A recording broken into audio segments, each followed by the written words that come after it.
বাবা এমন একটি অনুভূতির নাম। বাবা মানে শাসন, আদর, স্নেহ, ভালোবাসা দিয়ে ভরিয়ে রাখা। যখন ছোট বয়স ৪, বাবা তখন আমার কাছে সুপার হিরো। বাবা আমার কাছে পৃথিবীর শ্রেষ্ঠ মানুষ। কিন্তু বয়স যখন ১০, কিছু ক্ষেত্রে দ্বিমত, কিন্তু তারপরেও বাবাকে মেনে নেওয়া যায়। কিন্তু বয়স যখন ২০, বাবা আমার কাছে কেমন জানি বিষের মতো। সবকিছুতেই মানা, সবকিছুতেই নিষেধ। এভাবে চলা যায়। কিন্তু বয়স যখন ২৫ পার হয়ে ৩০, তখন মা এই মানুষটার সাথে সংসার করতে কিভাবে?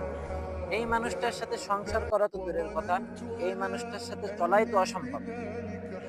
কিন্তু ৩০ পার হয়ে যখন ৪০, তখন বাবাকে একটু বুঝা। আজ বাবার শাসন না থাকলে, আজ বাবার কঠোরতা না থাকলে আমি সফল হতে পারতাম না। বাবা কঠোরতা বিধায় আজ আমি সফল। তাই যাদের বাবা বেঁচে আছে তাদেরকে বাবার কথাগুলো বুঝা, বাবার অনুভূতিকে বুঝা, বাবাকে সম্মান করা, বাবার প্রত্যেকটা কথাগুলো মেনে চলার চেষ্টা করব।